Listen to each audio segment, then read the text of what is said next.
All right. Well, hello everyone. Welcome to this webinar. Um, my name is Nathan Alexander. I'm the project manager with the Non-Religion in a Complex Future project. And in this webinar, it's called Non-Religion and the Pew Religious Landscape Study. We'll be talking about this new study from Pew, and specifically how it relates to non-religion. So before we start, I wanted to do a brief land acknowledgement. So the Non-Religion in a Complex Future project is based at the University of Ottawa in Ottawa, Canada. Please join us as we pay respect to the Algonquin people who are the traditional guardians of this land. We acknowledge their longstanding relationship with this territory, which remains unceded. We acknowledge the traditional knowledge keepers, both young and old, and we honor their courageous leaders past, present, and future. So now I'll introduce our speakers. Gregory A. Smith is a Senior Associate Director of Research at Pew Research Center, where he studies religion's role in American public life, including religious change in the U.S., the intersection of religion and politics, American Catholicism, religiously unaffiliated Americans, and many other topics. And he's led major public opinion studies, including the Center's 3 religious landscape studies. Peter Beyer is Emeritus Professor of Religious Studies at the University of Ottawa, Canada. His major areas of research include religion and globalization, sociological theory of religion, religion and migration, and religion in contemporary Canada. Ryan Cragun is Professor of Empirical Sociology at the University of Tampa. His research focuses on the non-religious and Mormonism, and he's been published in various scholarly journals. And he's also the author of several books. And Kati Tervo-Niemelä is Professor of Practical Theology at the University of Eastern Finland. In her research, she has especially been focusing on generational change in religion, youth and religion, families and faith, and work well-being and work orientation among clergy. So the way this session is going to work is that first we'll hear from Greg, who will kind of give us an overview of uh, the the study, and then we'll hear from our 3 NCF commentators, Peter, Ryan, and Kati, and then we'll do Greg will respond briefly to what's been said, and then we'll do a Q&A. So let me pass it over to Greg. All right. Well, hello, everybody. It's great to be with you. Let me try to share my screen. All right. How's that look? Does that seem okay, Nathan? I can see you if you can give me a thumbs up. Yep. Okay, good deal. So it's great to be with you guys today. I've been looking forward to the chance to share just a few of the key findings from our most recent religious landscape study. I'll focus especially on some of the long-term trends in American religion and the shorter-term stability that we've recently seen in the U.S. religious landscape. And along the way, we'll also take a look at generational differences borne out in the new study. We'll take a look at the gender gap and some other topics as well. I'm mostly looking forward, though, to hearing your reactions and our conversation. The data I'll share, as you know, come from our new religious landscape study. We call it the RLS. This is a huge survey of almost 37,000 people from all 50 states and the District of Columbia. Respondents were sampled using address-based sampling, meaning that we mailed invitations to randomly selected households from all over the country with an invitation to go online and complete the survey, or to complete the survey on paper and mail it back to us. Respondents also had the option of calling an 800 number and completing the survey by telephone. About 3% of respondents took that option. The survey was done from July of 2023 through March of 2024. And we published the results a couple of months ago now. You can find the full report on our website. You can also find the data set on our website and download it and use it if it might be helpful to you. So what do the data show? Over the long term, this won't come as a surprise to anyone, the Christian share of the population is down.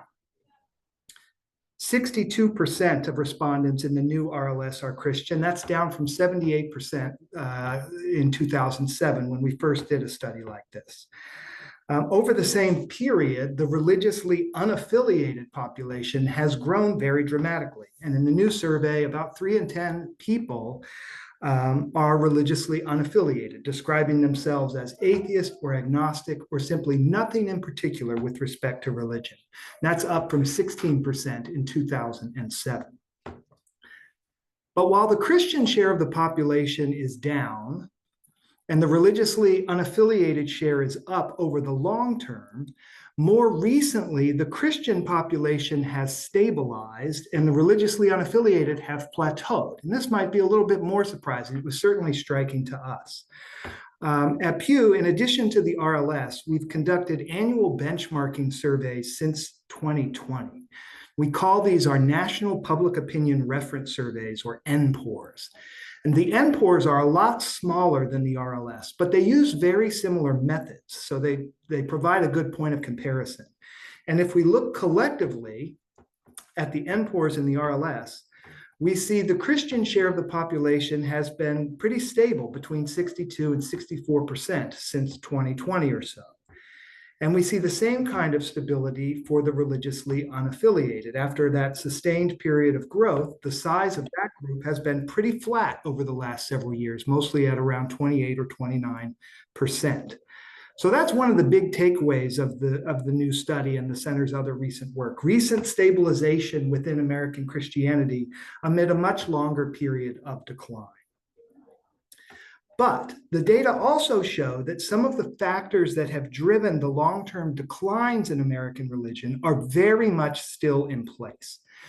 Namely, young people are far less religious than older people. And this chart provides an illustration of what I mean. This chart compares the youngest cohort of US adults in light blue to the oldest group of adults in the survey in dark blue. The youngest cohort includes people born between 2000 and 2006. They were between the ages of 18 and 24 when the survey was conducted. The oldest group was born before 1950, so those folks were all age 74 or older when the survey was done. And you can see that the youngest group is 34 points less Christian than the oldest group of Americans. The share of people who say they pray every day is 31 points lower among the youngest adults than the oldest adults. And the share who say they attend religious services regularly, once or twice a month or more, is 24 points lower among the youngest group than among the oldest Americans. And on the flip side, at the bottom, you can see that the youngest adults are 3 times more likely than the oldest people in the US to be religiously unaffiliated, to be religious nones, N-O-N-E-S. Those kinds of generational differences, as you know, are a big part of what's driven the long-term trends in American religion. A big part of what's happened in recent decades is that as older cohorts of highly religious people have passed away, they've been replaced by new cohorts of young adults who are simply less religious than their parents and grandparents before them. In addition to that kind of generational replacement, the landscape studies also show that on some key measures, each birth cohort has gotten less religious as it has aged. And you can see here, for example, that since 2007, people in the youngest cohort and people in the oldest cohort and every cohort in between has become less likely to say that they pray on a daily basis. Similarly, people across birth cohorts have become less likely to identify with a religion over that long term, over the 17 years or so since we've been conducting these surveys. That includes declines in the share of every cohort who describe themselves as Christians. So the forces that have undergirded the long-term declines we've seen in American religion are very much still in place. Young adults continue to come of age with lower levels of religiousness than their elders, who themselves have grown less religious over time. So what then explains the short-term stability we've seen over the last 4 or 5 years in American religion? And here I think we can point to a couple of patterns in the data. First, in sharp contrast with the long-term trend lines, the religiousness of most birth cohorts has remained relatively stable recently. This slide shows the trend between 2020 and now in the share of people in each birth cohort who say they pray every day. And the lines bounce around a little bit, but there's no obvious downward slope to them the way there is to the longer term lines. And we see the same thing when we look at the share of people in each birth cohort who describe themselves as Christians. There's some bouncing around between 2020 and now, but no obvious downward trajectory within any of these cohorts, really. Notice here also, in this slide and in the previous one, that the youngest group of adults is no less religious and no less Christian than the second youngest cohort. People born between 2000 and 06 are just as likely as those born in the 90s to describe themselves as Christians and to say they pray every day. And that's the second thing we can point to explain the recent stability in American religion. Today's youngest adults aren't really any less religious than the second youngest adults. And so that serves to put a limit on the degree to which they're exerting a downward tug on the nation's overall religiousness. Those are some of the key patterns we've seen in the data. Those are some of the things that jumped out at us when we began to analyze these data. Now, one thing we can't know for sure is whether these short-term signs of stabilization will prove to be a lasting change in the country's religious trajectory. We do know, however, that the relatively religious older cohorts of US adults will decline as a share of the population as their members pass away. We know that for sure. And we know for sure that the younger people coming up behind them are much less religious than their elders. We know that for sure. And so this means that for lasting stability to take hold in American religion, something would need to change. For example, today's youngest adults would have to become more religious as they age, or new generations of young people who are more religious than their parents would have to come along. But if the religiousness of today's young adults just stays the same, it stays where it is now, and future generations look more like today's young adults than like today's older adults, then of course we'd expect to see a resumption of the long-term secularizing trends we've seen in recent decades. What else do the data show? It's important to note that the long-term declines within Christianity are pretty broad-based. We're seeing declines in the share of adults who identify with both evangelical and mainline Protestantism. We're seeing a little bit of a downturn in the share who identify with historically Black Protestant churches.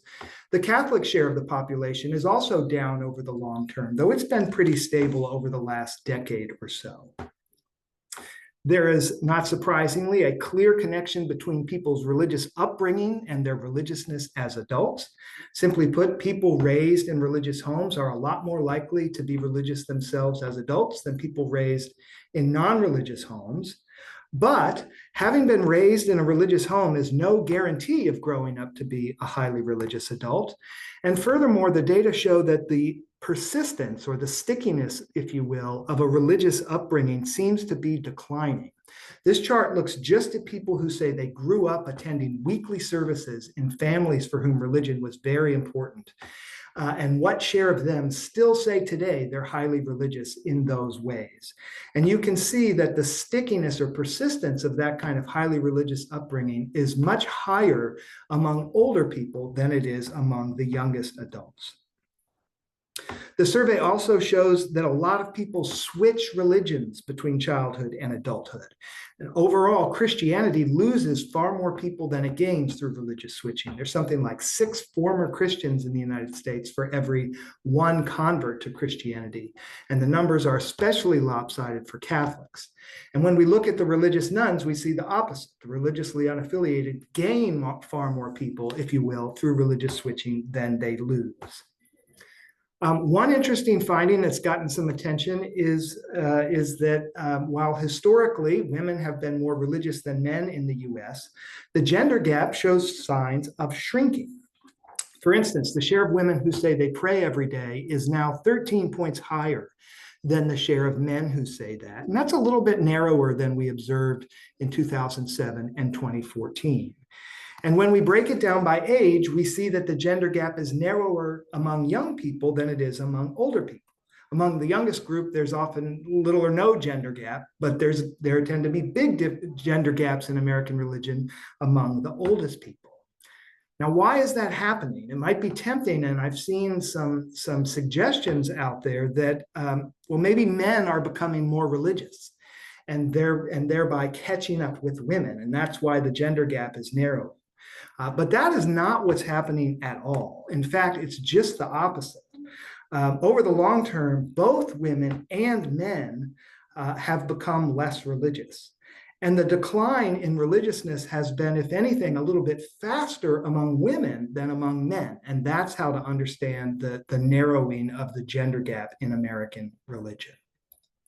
I want to conclude by noting a couple of interesting patterns among the religious nuns. We talked about how they've grown over time as a share of the population. They are also becoming more uniformly non-religious. They're growing less religious over time, even as they grow. So you can see that the share of religious nuns, the share of religious nuns who think of themselves as atheist or agnostic is growing. The share of religious nuns who tell us they seldom or never pray is growing. And the share of religious nuns who tell us they believe in God with absolute certainty is declining. So the religious nuns are becoming less religious even as they grow. I know that's a lot. There's a lot more in the report and in the data. I want to conclude with just a quick methodological note. We made a huge change to how we conducted the RLS this time around. The two previous landscape studies were done by live interviewers on the telephone. The new study, in contrast, was done mainly online and on paper. And that has big implications because some people answer some questions differently when completing a questionnaire by themselves than they do when they're speaking with an interviewer. And to help us determine how we could compare the new results to the prior studies, we conducted a companion telephone bridge study for testing purposes only. And we used that bridge study and other research we've done recently to put every question in the new survey into one of three buckets: green, yellow, or red. Green questions don't really seem to be subject to mode effects, and we think they can safely be compared to the results from the prior studies. But other questions, unfortunately, are red. They really cannot be compared in any direct way to the earlier results because the mode effects are just too big.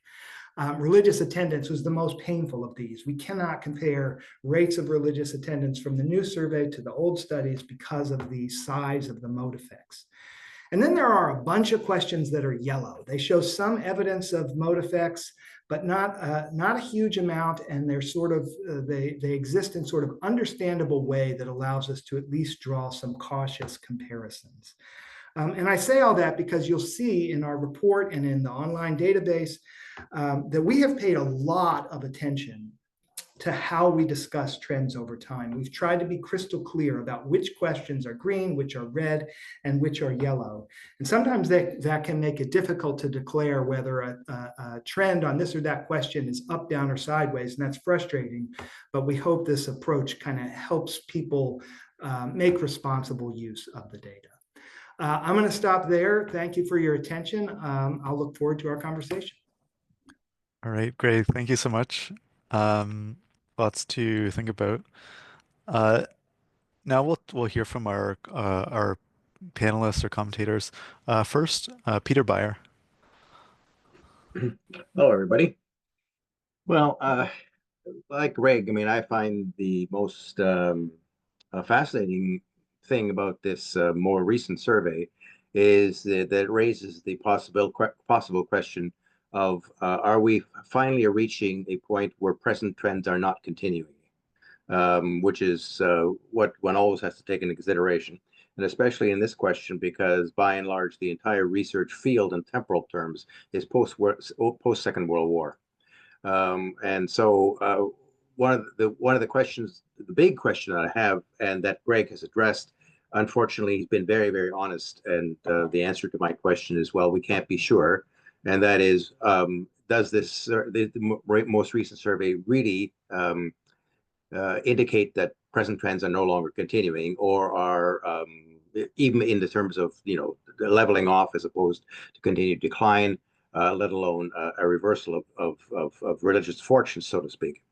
And therefore, I mean, what the kinds of questions that come to mind for me are all dependent on taking as given, or at least as temporarily given, that what you're finding here is actually that there's something happening out there, or no longer happening, depending on how you look at it. And then in that context, I ask myself some questions about what might be going on. And I know, Greg, that you're not going to be able to answer these questions definitively and any more than I can, but I want to raise these questions. First of all, one of the things I notice is that the more recent years of the survey that show that leveling off are coincide with the COVID period and the period thereafter, right? So that's one of the things that I want to ask what you think that the effect of that might be. Is that unsettling the data, so to speak, right? The other thing that I notice is that, as you mentioned, a lot of the indications of change, leveling off, however you want to put it, seem to be centered in the younger generations, especially from the millennials through whatever you want to call those people afterwards. And there I asked the question about how volatile are generations in their earlier years? Because we don't actually know we didn't do this with, for instance, my group being an early boomer. I'm always really distressed when I see myself categorized in the oldest age group in the survey. So I'm still having trouble getting used to that. But what were the boomers like when they were between 18 and 24 in the years that they went through that 18-24 period?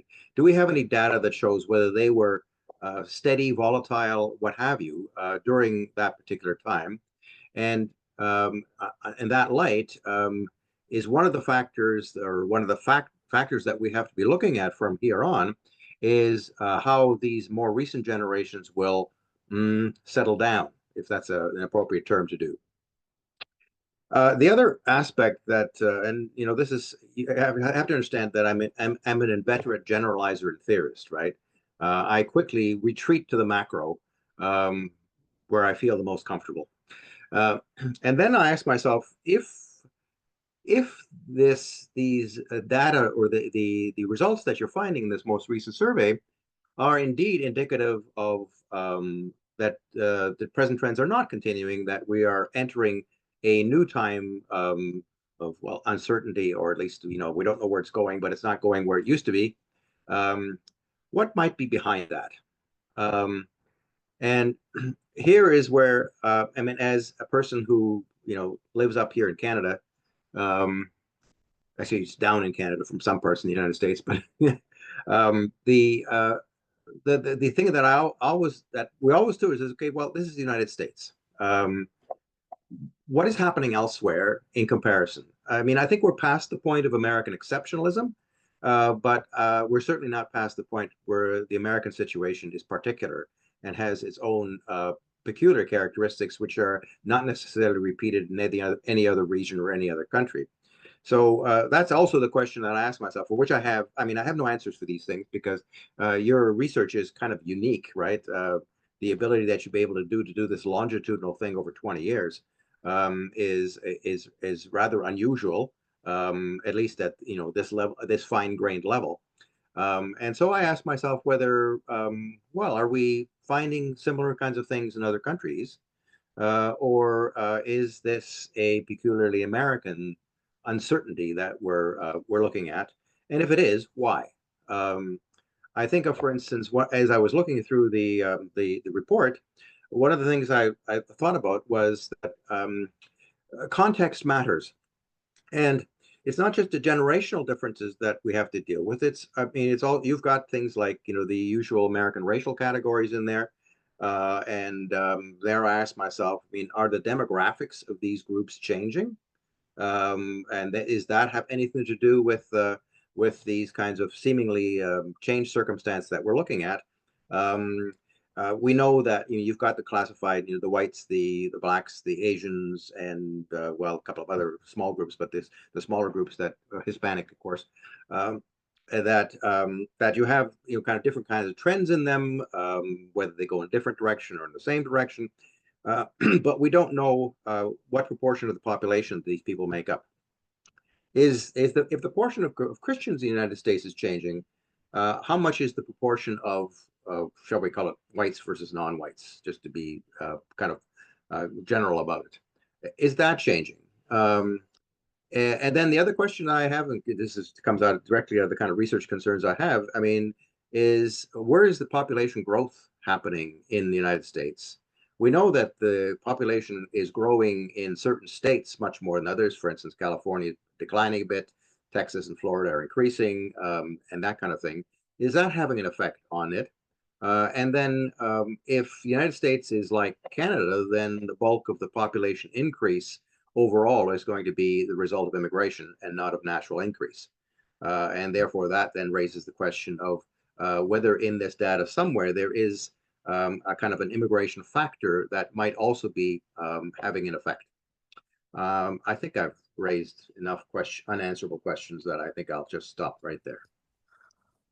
Great. Thank you, Peter. So we'll Greg, hold off your response and we'll hear from the other commentators first, and then you can respond to that. Next up, we've got Ryan Cragun. Can we see that, Nathan? Is that working? Excellent. Okay. Thanks for the opportunity to present today and just raise some questions. Greg, I think you did a great job. I love the Pew stuff, so I'm going to go through relatively quickly and hit some highlights. There's a lot to like in the report. I read it, as you'll see, in detail, so I'm hitting at some nitpicky stuff. I'm really glad that Pew does this work. These kinds of large-scale surveys are pretty rare, so it's really, really useful. And I did find some things in there that I was like, oh, that's actually kind of interesting find. If it's kind of a surprising finding, right? So some interesting findings. I'm just going to highlight a couple of them, and you will note the coloring on all of my charts is different because I use like a black background instead of a white one. So Greg, don't be offended because I'm kind of flipping the color scheme for Pew. But so this was one that I thought was pretty interesting, basically showing that for all of these groups, attendance is declining, not increasing, right? So you've got a few people who say yes, but on average, religiosity is declining across the board. And so I do think that's pretty interesting. There's another finding, and I'm going to hit these pretty quick because I want to give people plenty of time for Q&A, that I thought was also interesting and reflective of what I think is actually going on in the US. So if you look, and this number might be a little bit off, but it's somewhere around 71% of US adults report a religious affiliation. But, and the but here is important, this is a quote from the report, among parents of minor children, only 40% say they send their children to some kind of religious education or private religious school. So let's say that it is, 71% of US adults have a religious affiliation. Why is it that only 40% are sending their kids to some religious education or private religious school? And that strikes me as both of these findings, right, which are interesting findings, suggest kind of what Greg said, that religiosity. So he pointed out that among the non-religious, they're becoming even less religious, right? So like, which is kind of weird to say, but I think that's happening. But I think the same is actually happening for the religious, and it's probably bigger than we think it is. The way I'm interpreting this, again, I put a lot of stuff into a secularization framework, is that both of these findings suggest we're kind of in a middle stage of secularization, that religiosity is actually declining in subtle ways. These people are still saying, yeah, I'm religious, I have a religious affiliation, but I don't go as often as I used to. I'm not really teaching my kids to be religious. I think we're seeing some pretty clear declines, and that may not be popping out in what they're calling the leveling off, but we can still see declines in religion in other ways. There are also a couple of things in here that I thought were rather odd interpretations, and I want to kind of highlight these. This is going to be the bulk of what I actually have to say. And again, this is not to take away from the really good work that Pew is doing. I just thought these were kind of strange. So the first one is, again, a quote from this. It says, large majorities of the US public believe that people have a soul or spirit in addition to their physical bodies, that there is something spiritual beyond the natural world, and there is an afterlife. And I want to dig into this because I've been working on some papers directly tied to an earlier report about a year ago that Pew did on this. So here's the actual chart showing the percentage of people who say that they believe in a soul or spirit. I'm going to highlight that 86%. But what I think is actually really interesting is the disconnect between that 86% and the percentage who say they believe in an afterlife, heaven, hell, or both. Why I raise that is it suggests that there are probably a lot of people who are saying, I believe in a soul, but I don't believe in a dualistic notion of a soul. And there's actually some research, including the research that I've got a paper forthcoming, but some research suggesting that a lot of people, when they say they believe in a soul, don't believe in a supernatural soul. They see it as their personality, their sense of self. That's what makes somebody unique and not something supernatural. So that disconnect between those two numbers, I think, is actually really telling and probably not exactly, it probably doesn't mean exactly what Pew is implying in how they interpret some of these things. So I just wanted to kind of raise that and see if Greg has a response on this and get other people's ideas, because I think that that disconnect is actually really important. There was another one. I told you I read this very, very closely. So this next one does get pretty deep into the weeds, but it's a coding decision that I would, again, like to get Greg's insight on. So this one's showing kind of the percentage of adults in the US who identify with these relatively small religious groups. And I want to highlight two of them because there's something interesting here. And I just, as I read it, I was like, wait, why did you do that? So we've got Unitarians and other liberal faiths, and we've got New Age. Okay. If you look at the note, so I'm going to kind of blow up the note so everybody can see it more closely. There was an interesting coding decision here that I think is kind of strange. So I'm going to look a little deeper here. The Unitarians and other liberal faiths category includes Unitarians, makes perfect sense, but also those who volunteer their religion as spiritual but not religious, which I don't know about that one. Deists, humanists, and others. So at least three of those groups, I think, could pretty easily be challenged as actually not belonging to liberal faiths, but actually the non-religious. So I'm really intrigued by the coding decision here. And then if you read the next one, the New Age category includes pagans, okay, fine, Wiccans, Druids, Satanists, and others. Again, debatable here. I get that Satanists are a religious group, but they're also generally not particularly religious individuals. They've got a very specific kind of agenda in what it is they're trying to do and why they identify as religious. So I'm really intrigued by those two coding decisions. I don't know that it's going to make a huge difference. These are very, very small numbers, so I get that, but I'm actually very intrigued as to why they got coded the way they did. And then, of course, there's just the kind of big question, and Greg already addressed this to some degree, but the report title, right? So when this came out, I thought it was really interesting that the focus was on decline of Christianity in the US has slowed, may have leveled off. That's the title that this came out with.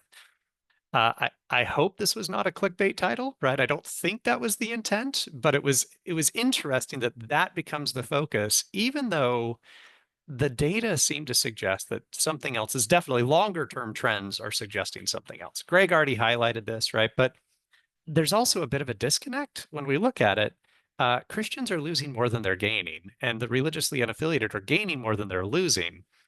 Yet, how do we reconcile that with the data that seems to suggest that the non-religious have leveled off? That seems a little bit odd, right? And again, I'm asking some questions. I'd like Greg to respond to this. And then there was another one, again, just kind of a quote in the paper itself or the report itself that I was like, why are they including this line? Because it doesn't align with anything else in the report. So here's the full-on quote. Does this mean that attendance, so religious attendance is doing something specific? Does this mean that attendance at religious services is declining? Not necessarily. The age gap by itself is not proof that fewer people are attending services, because it is theoretically possible that people participate in religious services at higher rates as they get older. Perhaps today's young adults will go to a church, synagogue, mosque, or other house of worship more often when they reach middle age or retirement age than they do today. And I was like, that's intriguing because all of the other data in the report suggests that even older religious cohorts are becoming less religious. So I was intrigued why a quote like this was included because it doesn't seem to align with everything else that's in there. I do want to just kind of note right here at the end, I'm wrapping up. It's a good report. My concerns are really nitpicky. If you saw, I'm digging into footnotes on a lot of this stuff, right? So I'm really getting into the weeds. So I really do like it, but I had some very specific questions, and I'd love to hear Greg's response on that and just invite other questions. I'll stop my share here. Great. Thank you, Ryan. And finally, we have Kati Tervo-Niemelä. Well, thank you. Thank you, Greg, for this highly inspiring presentation. It is a fascinating study, and thanks to your whole team. And also thanks to Peter and Ryan for your comments, and thank you also for the possibility to comment this study as well. These findings that Greg presented, they reveal many development. First, I want to apologize that I'm not sharing any slides now, but I hope you can still follow me. Many of the developmental patterns, they align with previous research, are as expected, like the general decline and all that. I will not concentrate on that, but I would like to concentrate on the most intriguing findings, those that defy expectations and deviate from long-standing patterns. And I focus on two of such results in this study. They are both very central to the key message of the study, which Ryan just in the end referred to, that the decline of Christianity has slowed and may even be leveling off. And two key themes that I would like to focus related to that. And first one is the narrowing gender gap that Greg presented. And if we want to look at the results very much in detail, we see that among the youngest adults, there is hardly any difference between young men and women. And for example, if we look at those who are born between 2000 and 2006, there are 57% of women and 58% of men, so almost exactly the same figure, who identify with religion. In some of the measures, young women still are more active and more religious, but the gap is still minimal. So the first one is the narrowing gender gap. And the second issue that I would like to focus is that young men are not less religious, but possibly more religious. And Greg was questioning this issue in his presentation.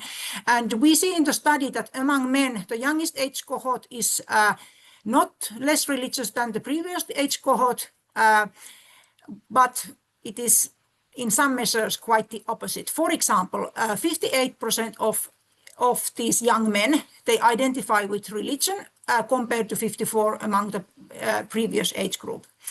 And at the same time, religiosity clearly continues to decline among young women, but at the same time, it appears to be holding steady or even increasing among young men. So this means that it is the young women who are now driving the decline of religion, while young men are holding back. And this raises a question: what is actually going on among young men? Is the gender gap in religion reversing, possibly in the future? Are young men becoming more religious than young women, both due to the increasing decline and the continuing decline among women, but also the possible increase among young men?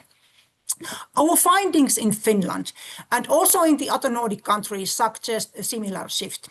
In Finland, young men are not only more religious than young women, but they are also more religious than previous male cohorts. A similar trend, which we can see in the study, in the Pew study, but not so clearly yet, perhaps not yet. And also the data from the non-religion in a complex future study, the cultural and social values survey that has been conducted within our research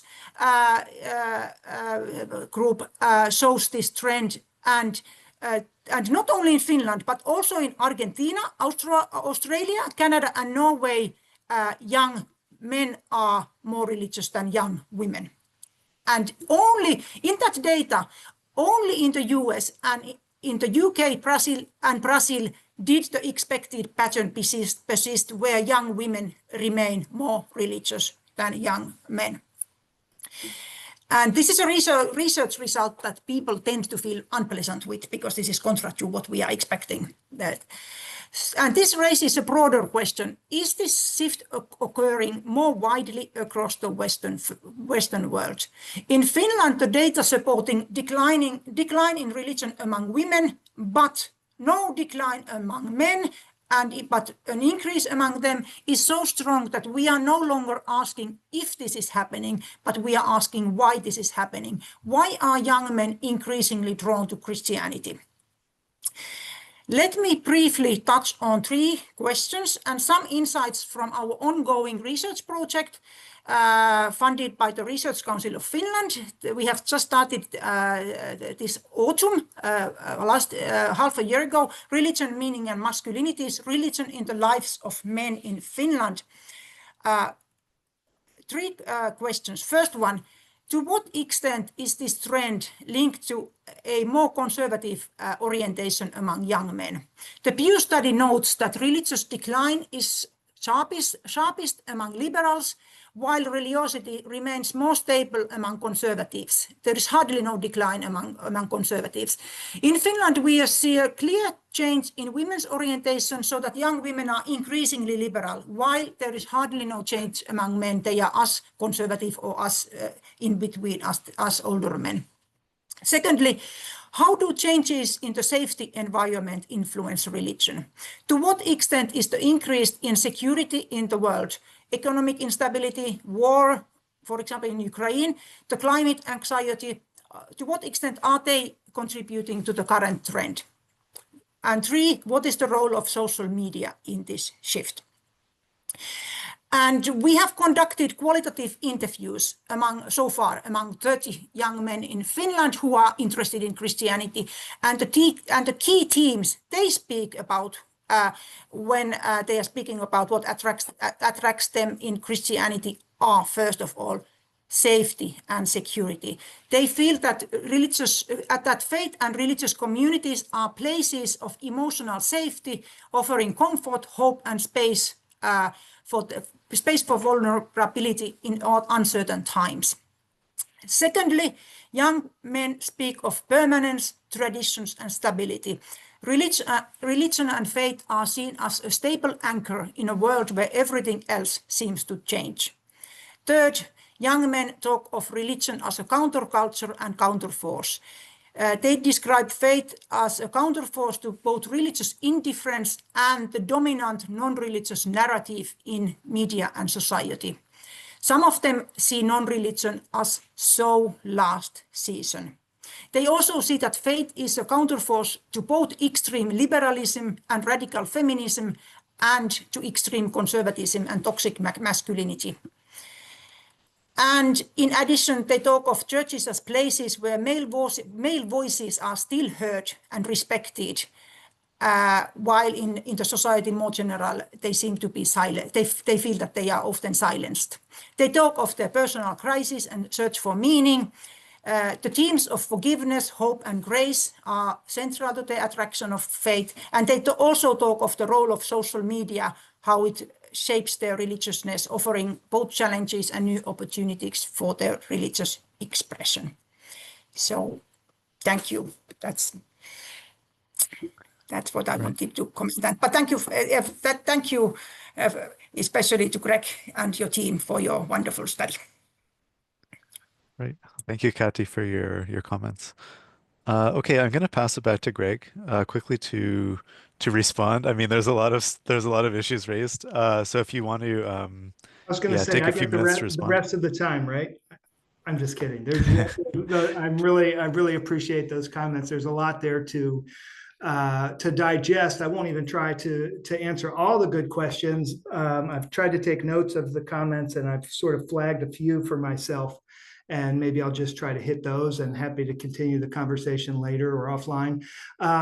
Maybe I'll start with the question about the title of the report. I know there was another webinar, I think from the Nonreligion in a Complex Future group a few weeks back, that raised a similar question, like why is the report titled the way it is? I don't think it's a clickbait title. We tried really hard, but it is nuanced, and we've tried really hard to hit the nuance. Like, I could imagine a much more clickbaity title on either end. Like, you could imagine a title that says, "Decline of Christianity in the US is over."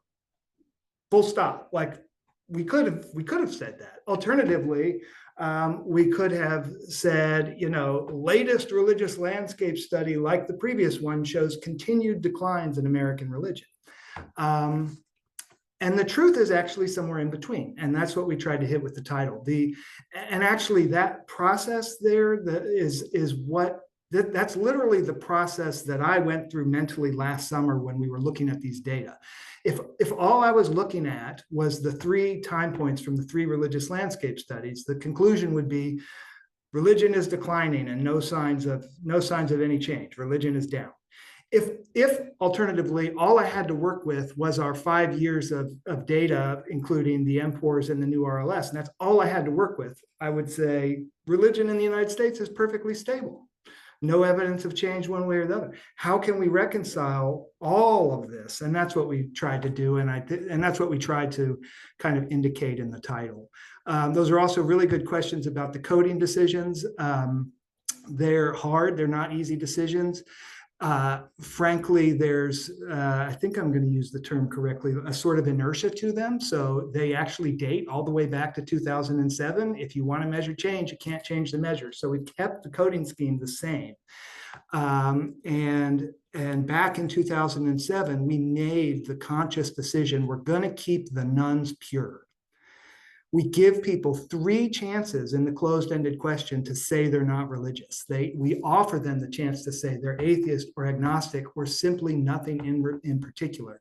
And we have been really consistent about keeping that pure. If they say anything else, even if it's something that really tiptoes right up to that line, like I'm humanist, or I believe in science, that's a small code, but you see that kind of answer every once in a while. We don't put them back into the nuns. We keep those nuns very, very pure, which I think is good. There's no ambiguity about who's in the nuns category. You really have to say you're not religious. You don't identify with the religion to get there. I'm glad Peter raised the question about COVID. We had the same thought. One thing that's interesting about COVID is that the share of people who say they participated in religious services either online or in person during the prior month has been rock solid all through COVID. And there are some people, not a lot, it's not a majority of the population, but there are some people who tell us that their faith has been strengthened as a result of the outbreak. And that group tends to be concentrated among people who were highly religious to begin with. It's not as if there's a bunch of people who weren't religious at all and all of a sudden become religious because of COVID. But it does suggest that for some people for whom religion was already sort of part of their toolkit for dealing with difficult times, maybe the outbreak did serve to sort of reinforce their religiousness. And then I'm really grateful for the comments about the gender gap and especially how they might connect with politics. I'm really interested in that myself. People have suggested that perhaps the leveling off in American Christianity is because Christianity is becoming more of a cultural identity that's associated in particular with right-wing politics, and maybe that's especially true among young men. I don't know how much, how far to take that, because it's certainly the case that most people in the United States who identify with a religion are in fact religiously observant in a variety of ways. So I don't like to suggest that their religious identity is simply political, but it's definitely worth keeping an eye on moving forward. And I'm grateful to know that this is also something to keep an eye on the U.S. in comparative perspective as well. So I'll stop there. Obviously, I didn't get to everything. Really grateful for the feedback, though. Awesome. Thank you, Greg, for your very succinct response. Okay, let's open it up. We've got about 10 minutes or so for questions from the audience. If anyone wants to ask a question, please raise your hand, or you can type the question in the chat. Linda, yeah, I see your hand is raised. Thank you. Fascinating. Just to say, Kati, that a study came out, 14,000 adult sample in the UK just a few weeks ago, and that's showing exactly the same that you're finding, that young men, there are more young men in the 18 to 24 group going to church now than there are young women. And I think what you said about the reasons and their profile, there's less data, we have less data than you do on that, but everything you said, I think, rings true to the small amount of data we have. So this is not just the US, is it? This is happening, Greg, this seems to be happening in Europe as well as the US. Yeah, that's really interesting. I had seen some of those stories, but I hadn't been aware until this conversation of how common this might be in many places around the world. It certainly puts the US findings in a different perspective. Inger, I saw you raising your hand too. And then Abby. Thank you. And thank you for the presentation. Very interesting. And I just support Linda and Kati in saying that some of the findings are the same in Norway, more younger men going to church. But and I've seen people interpret it as insecure times, etc., war and so forth. But that's the same for women. So, but I'm wondering how this is linked to political affiliation, because there's also studies that show growing conservatism among younger men, that they're going to the far right, for example, and how these values are for affiliations or leanings, whatever you want to call it. How is this linked to political views, or is it? Thank you.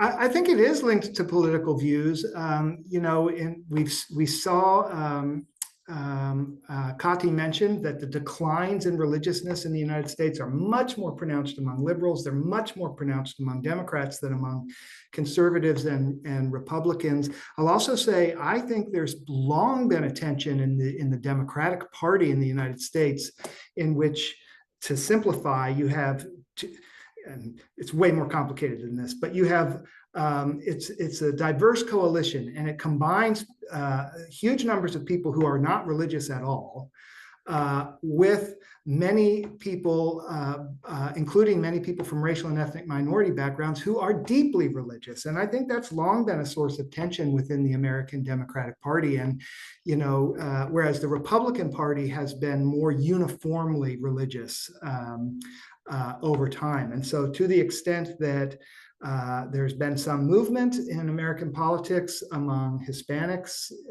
in particular, but possibly also people from other racial and ethnic groups to the GOP, it could serve to sort of reinforce this the religious element of political polarization. But it is worth emphasizing that the Republican Party is not becoming more religious. It's becoming less religious. It's just becoming less religious at a slower rate than the Democratic Party. So that's also important to bear in mind as we think about the connection between religion and politics. All right, so we've got two more two more questions. We'll hear from Abby and then Patience. Why don't we do the two questions together for the last ones, and then Greg can respond. Abby, please go ahead. Well, actually, not so much a question as a comment on the discussion. Thank you very much, Greg. It was a really great presentation. Just a couple of comments. The idea that within the baby boomer generation that there was change amongst them during their life course, I don't think that's really being borne out. I covered that in my book called The Baby Boomers, Why They Turned from Religion, that they tended to start becoming less religious in their teens, and that was fairly stable.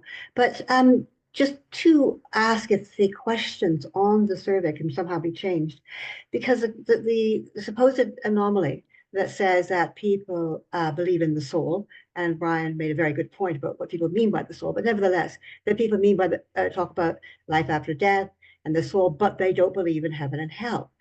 I don't think that's really contradictory if we get into what people mean by life after death. And when we do get into that, what we find is when most people talk about life after death, they're talking very specifically, usually about feeling the presence of their deceased relatives. And some will say, well, I feel like my dad's still around, or, my mom's looking over me. And that is a sense that there is a continuity, what anthropologists would call a belief in continuing bonds. And I think it's much more to do with their relationalities than it is to do with their theologies. So maybe there could be a question that could probe that at some point. All right, thank you. And Patience. Hello, everyone. I guess my question is, with this discussion, I feel like I haven't had just a clear answer to what the premise we are using to categorize religious nuns are. Are we categorizing them based on belief, or are we categorizing them based on association? Or both of it? So I guess that's just my question. Is it belief or is it association? Yeah, great questions. In this survey, and actually in all of the work that we do at Pew Research Center, when we talk about the nuns, N-O-N-E-S, or the religiously unaffiliated, we use those terms synonymously. We are defining that based on religious identity. Those are people who, in response to a question about their religious identity, tell us they are atheist or agnostic or simply nothing in particular, religiously speaking. Obviously, that's not the only way to do this. You could define the category more broadly or more narrowly if you brought beliefs and practices to bear on them. And many people do that, but we keep the categories when we're talking about these religious identity categories, partly to keep them mutually exclusive. We rely exclusively on responses to the religious identity question. We get this question about religious groups too. I get this question sometimes about Catholics. When we talk about Catholics in our data, we're talking about people who say they are Catholic in response to a question about their religious identity. But I sometimes get people telling me, well, the only real Catholics are the people who go to Mass every week. And if you don't do that, then you're not really Catholic, whether you check the Catholic box or not. And that's a legitimate point of view, but that's not how we categorize these groups in our surveys. We do make all the data available, so if you want to do it differently or combine measures, that's always possible. And then I appreciate the comment about the life after death and what do people have in mind when they answer these questions. What people have in mind is really diverse. When we ask people in the past, when we've asked people in the past what being spiritual means to them, people give a wide variety of answers. I'm routinely struck that the share of people who say they believe in heaven is always higher than the share of people who say they believe in hell. That's very interesting to me. I suspect we didn't ask it this way in this survey, but I know in the past we've asked people not, do you believe in heaven? Yes or no. Do you believe in hell? Yes or no. But rather a broader question, do you believe in life after death? And those numbers might even be higher. And certainly what people have in mind when they say yes can vary a lot from person to person. That's a really good point. All right, thank you, Greg.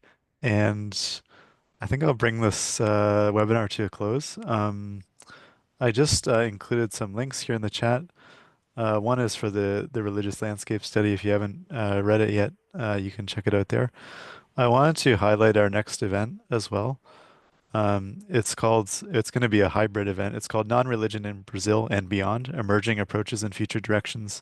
It's going to have 3 presentations from Olivia Barbosa, Guilherme Borges, and Renata Nagamine. I included the link to register for the Zoom meeting. It's May 14th, 1 p.m. Eastern. There is a hybrid option that people can attend in person.